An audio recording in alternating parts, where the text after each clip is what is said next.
Yes, very welcome to our meeting here, our webinar regarding price research in B2B, which is also quite exciting for us, because when we started a few years ago with our pricing AI approach, we found out that there was a big industry for pricing consultants, managers. Some companies have whole departments with pricing experts, but we found out that nearly 80 to 90, perhaps 95% of all the issues handled were B2C.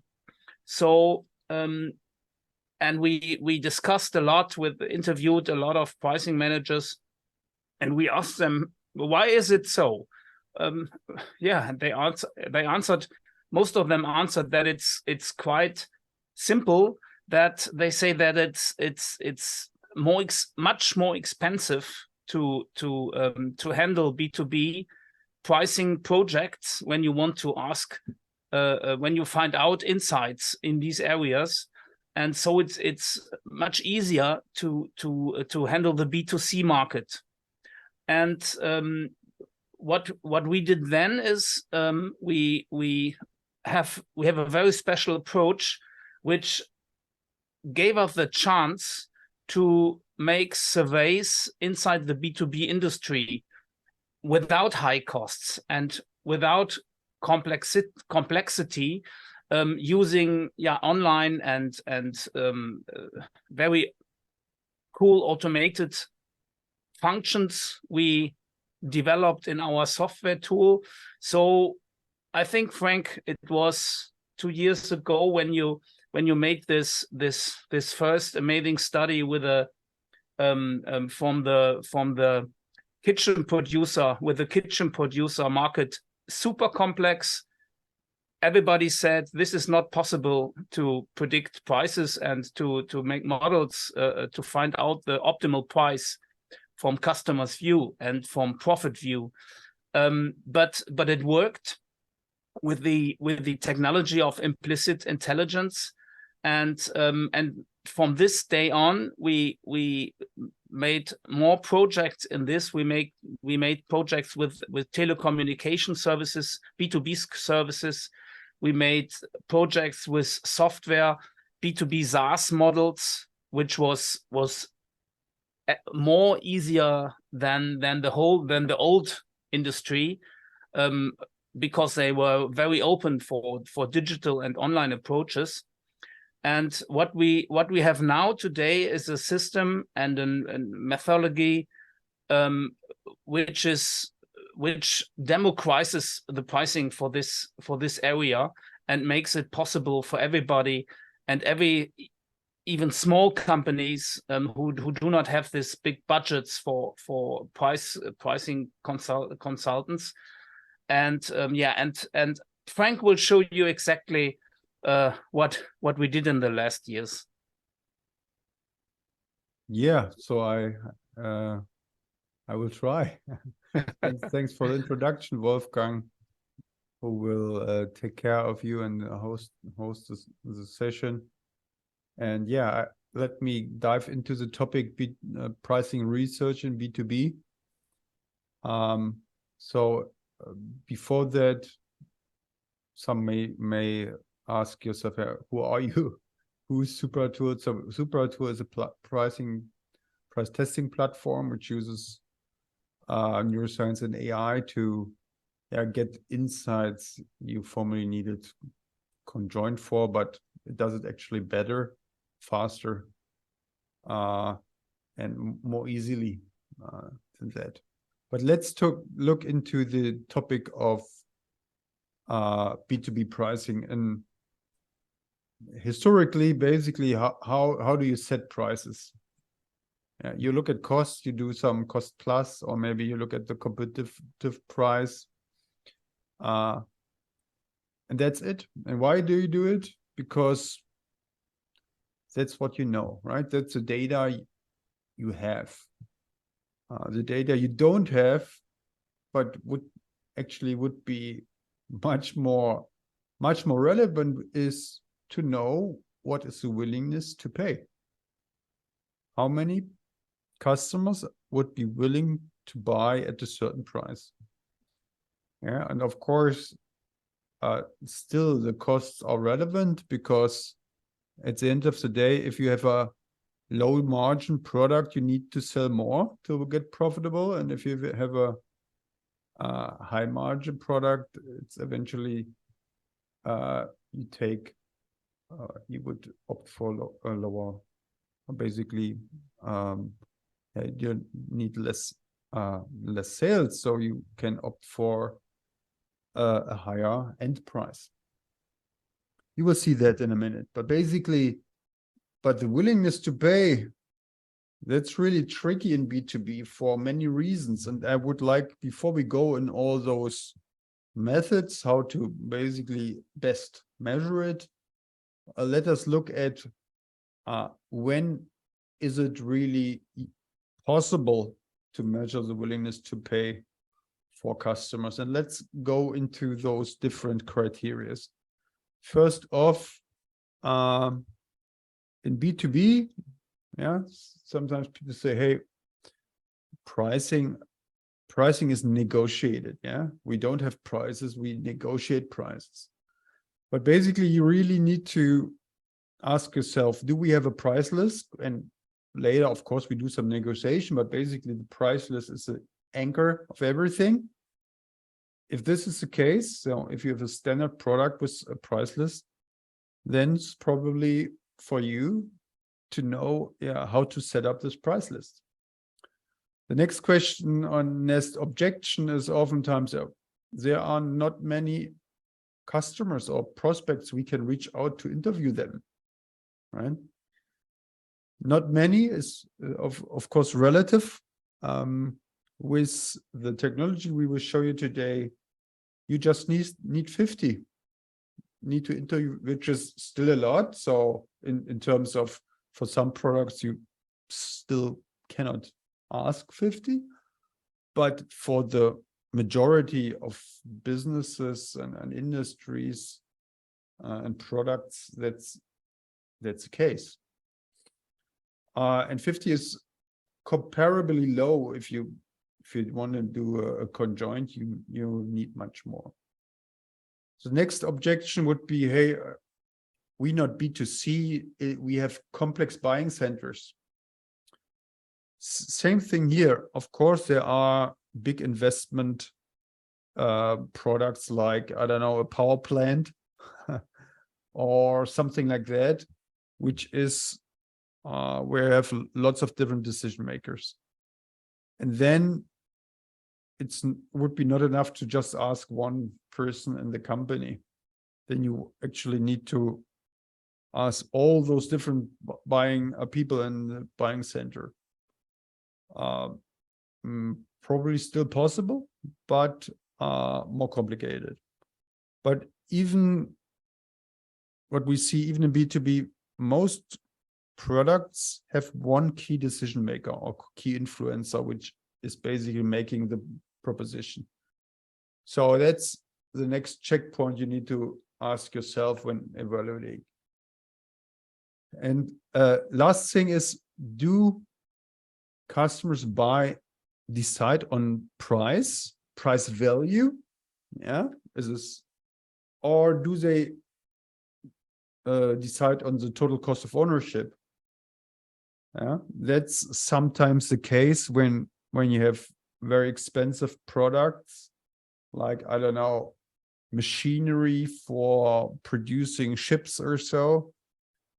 Companies tend to, because the machines are not comparable, they instead do a total cost of ownership calculation and then decide. That's of course, that's a calculation game, and that's an exception. But again, 90% of B2B products are basically, you have a price, a key decision maker says, okay, that's a good price. You have can reach out to hundreds of prospects, and you have a price list. And if this is the case, you can apply this methodology. Other objections are typically our product is too complicated to fit a conjoint. And actually that's often true, because conjoint limits the product into some bullet points, right? So you basically lists some key features, right? But with the methodology we show you today, this is not restricted anymore. You can show any kind of complexity. You can really firsthand let the respondent look into the product, show a video, whatever, and then it does the price test. And the same thing is, we have so many SKUs. We cannot do a SKU, or we cannot do a conjoint for every SKU. We have 100,000 SKUs. Same thing here with super tools.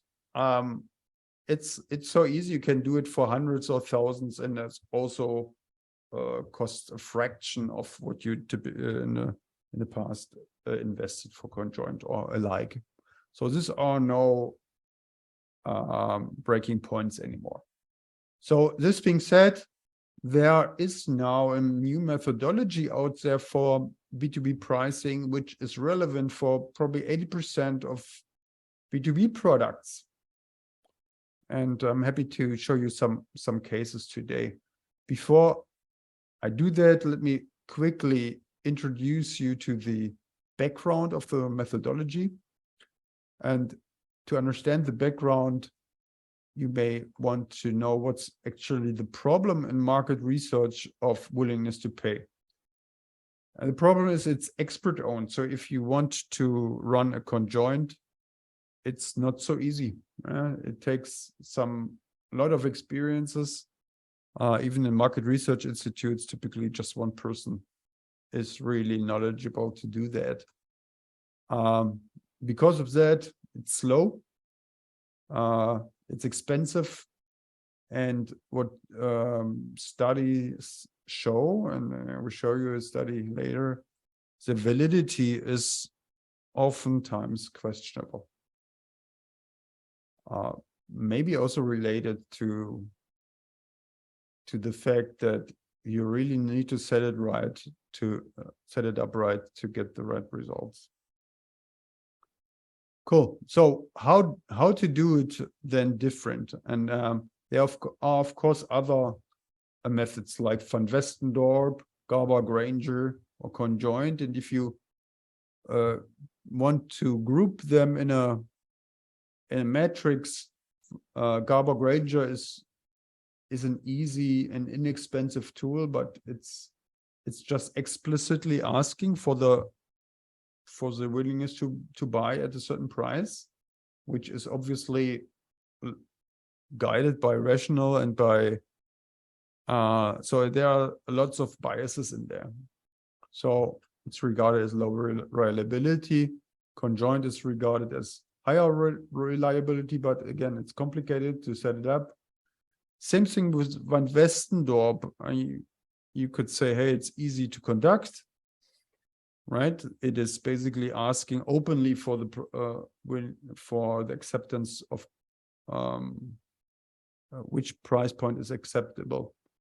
But if you look at how it is analyzed, typically it needs some experience to interpret the results. So that's why we are referring as complicated and low reliability, because it's great to explore the price range, but actually the optimal price point is not valid, as you will see later on. So we have a white spot. The white spot is, it would be great to have a method which is easy, inexpensive, and has a high reliability. And that's basically the method we'd like to show you. And the method was basically developed by the question, okay, how do customers decide? And research has shown that buying decisions are, from a large part, implicit, meaning people have an intuitive reaction towards the price. If there's a product and you expect some different price, a lower price, your gut feeling is negative. And this gut feeling is guiding your thinking. And because of that, it's even unconscious that it guides it. But that's research shown it. In B2B, the same people buy products as in B2C. It's a human decision. And although there is more rationalization in it, this rationalization is strongly guided by the gut feeling. And this is only basically, this is true whenever there is one key decision maker. Only if there is a buying center where people have different gut feelings and different interests, they may basically dive deeper into the topic to avoid the gut feeling biases. So we need to measure the gut feeling, the intuitive reaction, the attitude towards a price. And that's what you can do with different implicit measurements. And the measurement the method which is most interesting, because it's possible to do it online, is the implicit association test. It is basically a simple test where you show the product with a price and you ask, is it a great price or not? Or there are different shades of question, but basically you are measuring the intuitive, the time that people need to say yes or no to this question. And research shows that a reaction, an answer that you rationalize, needs time. The neocortex needs at least 1, typically 2 seconds to come up with a conclusion. And reactions which are faster are, by definition, gut reactions. And from that, you can infer how much of a reaction is just rationalized, or has been there beforehand. That's basically what we are leveraging. And the method was developed at the University of Hanover. Dr. Steffen Schmidt published it 2016 first. And we at Success Stories, we took it further and improved that with machine learning. So the resulting methodology is called Implicit Price Intelligence, where we combine this implicit association test with artificial intelligence. We need this artificial intelligence to reduce biases. There are some biases. I don't want to become too technical, but let's stay for a while. But we have lots of learning material on our website, Super Tools, even a book, and you can learn about that there in more detail. But at the end, because it's automated, it's fast, it has lower costs, but interestingly enough, it's even better as conventional methods. And this is we show you the study result, but here just is some points of biases. There are price anchoring biases, there are situational biases. So people may say they want to buy it, but if someone likes the product and would buy it, but doesn't need it now, he's reluctant to say, I buy it. So this are the situational biases, and all those biases we can control, and as a result, the result is simply more robust, and we need less sample size. And here was a a study from the University of Australia comparing conjoint from Westnor, Garber-Granger, and implicit price intelligence, and also correlated the predicted demand with the real market share.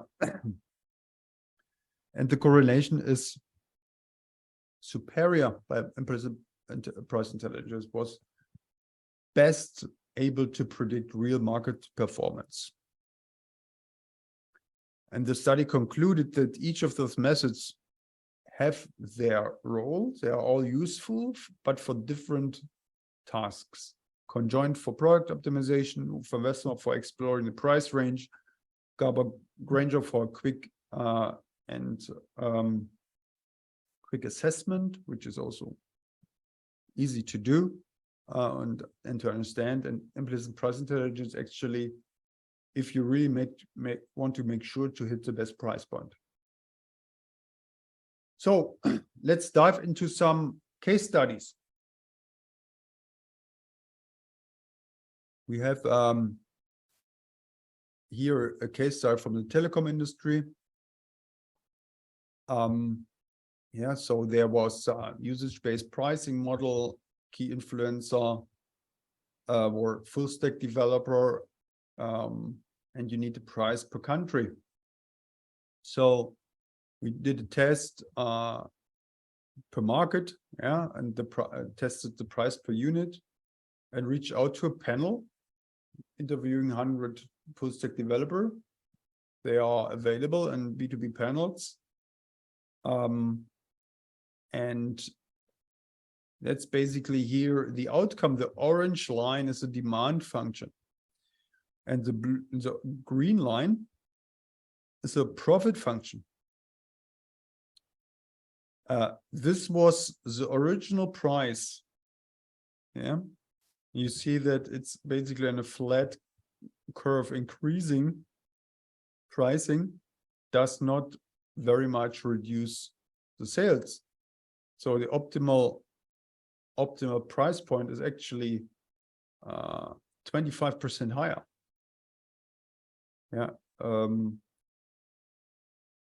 And yeah, so you would say you could even go higher, but typically if the profit is the same, you typically opt for the higher sales because it creates more opportunities for the future for the brand. Here's another example of NeuroFlash, which is a SaaS service. Basically, it's an advanced ChatGPT type of service, right? And they redesigned their packaging. Yeah, these were the different price packages they had with all the different prices. So 6 of them, and they tested them basically on our platform. Maybe I show you the platform right away, so you get a impression here. Let me quickly go here. So NeuroFlash here. So basically, here's this premium product. In a minute. Maybe I need to reload that website, but look at the results. I need to reload that. Wait a minute. Log in again.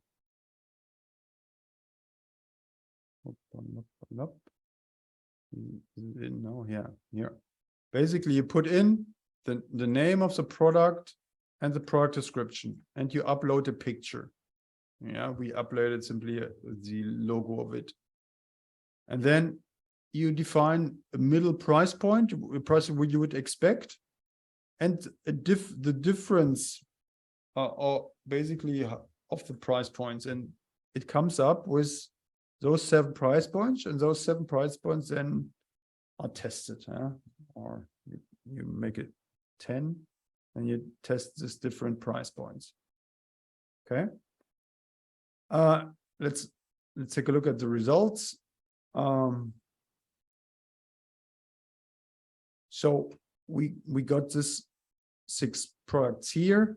The Discover is basically the product which they sell for free now, but basically we wanted to know how much are they willing to pay for this free product. It's actually the optimal price is actually here at 3 or even more.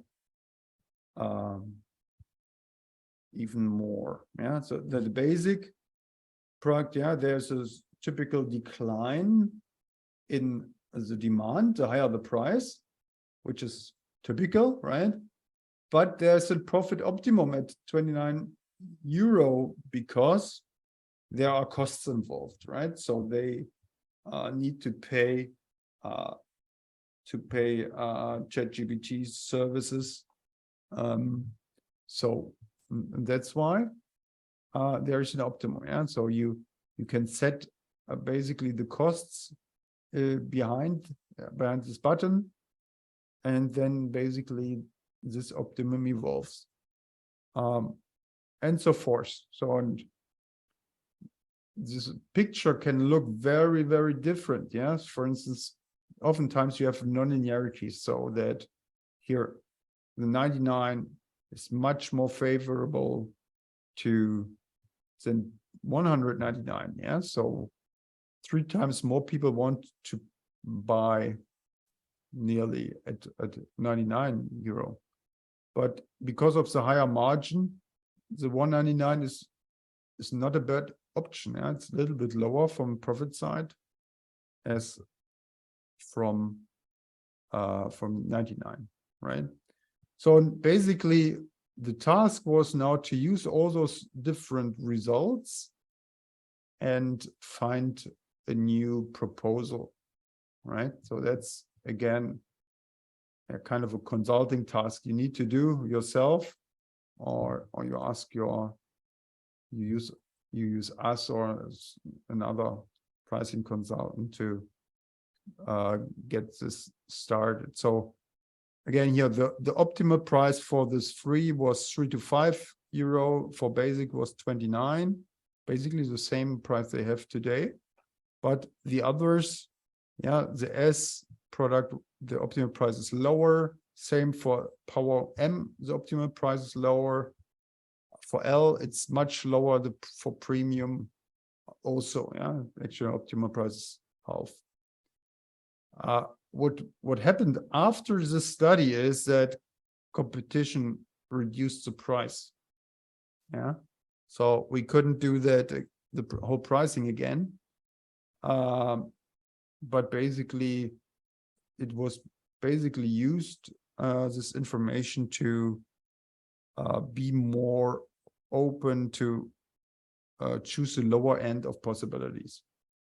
So the proposal was basically to have three packages and basically Discover, Power, and Premium package, and to add some word booster packages to this Power package. So with that, you are yeah, it's much more simple, right?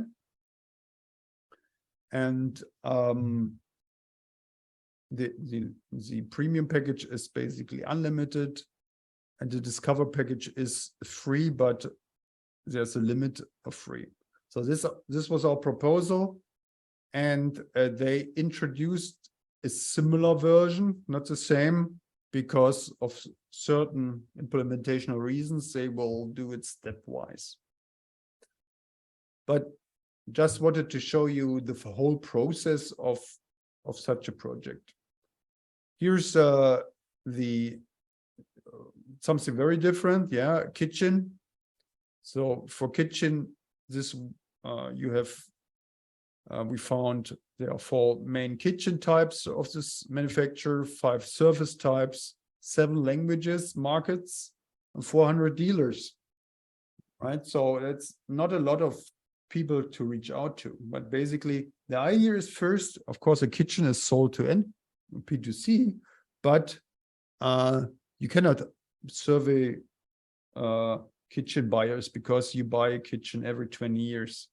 Yeah, So that doesn't make sense. But you can interview kitchen dealers because they have a pretty good understanding whether or not they want to sell a certain kitchen for a certain price.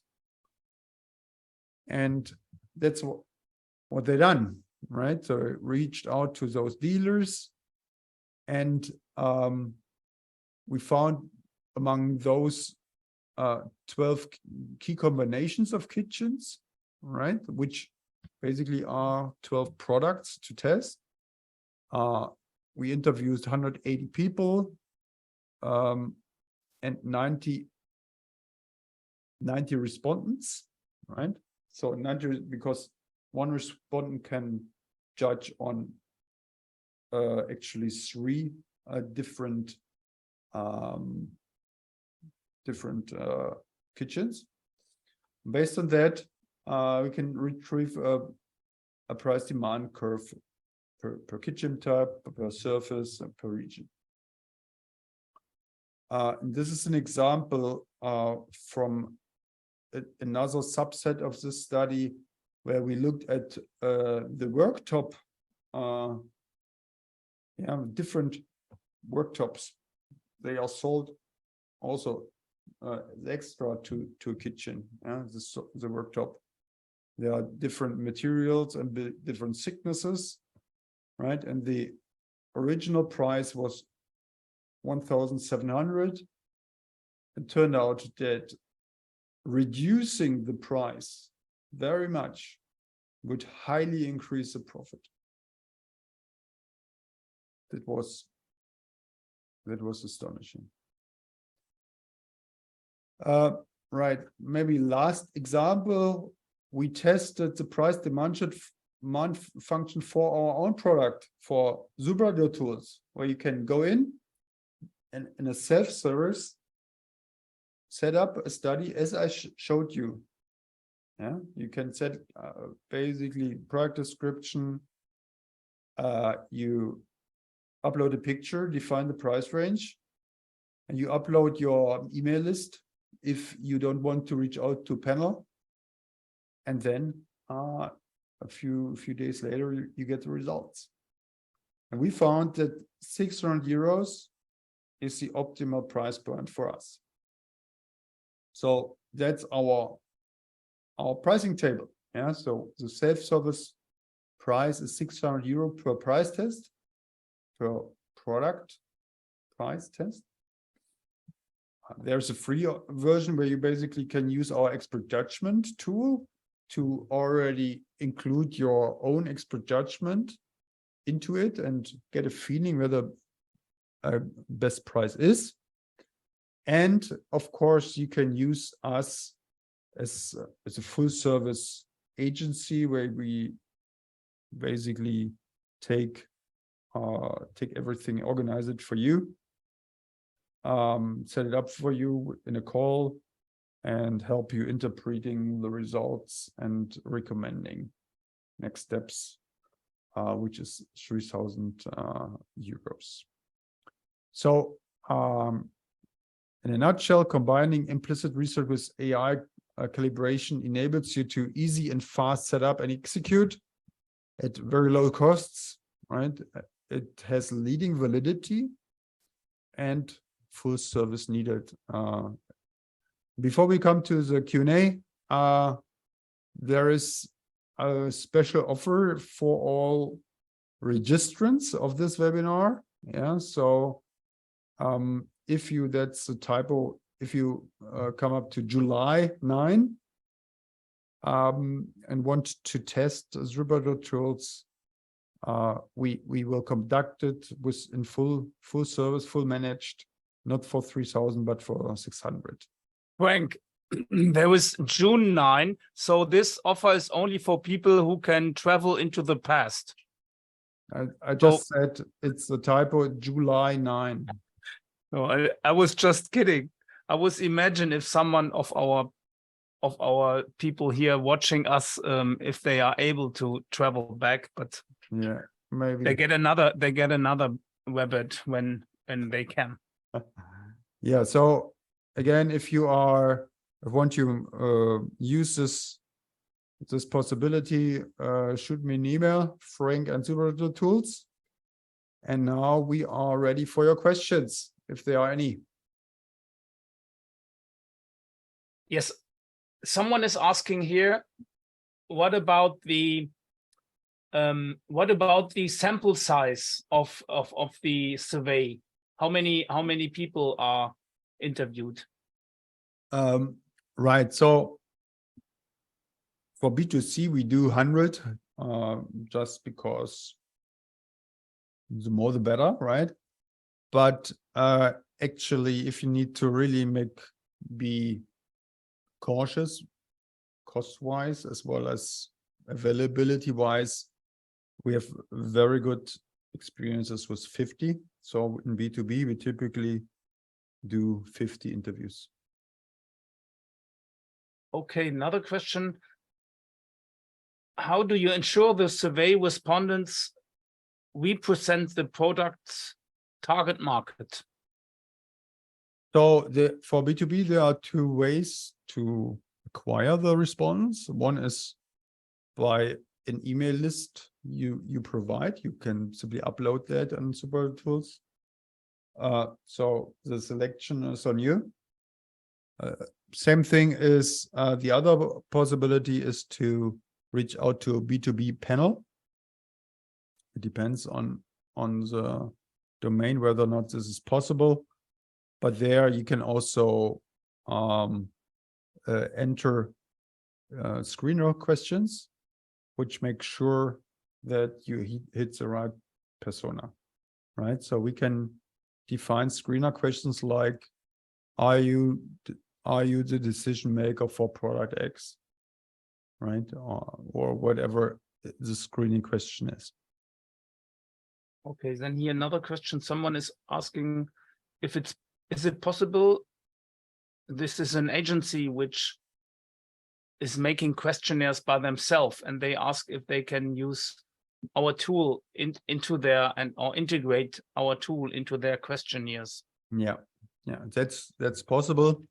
And there's an agency mode where you basically get a link, where you send all your respondents to after they did the Super Tool questionnaire. They are sent back with an ID to your survey, and at the end you get same results. And you get also the data as an Excel with the ID, so you can match it with your other data. Okay, so here are no more questions.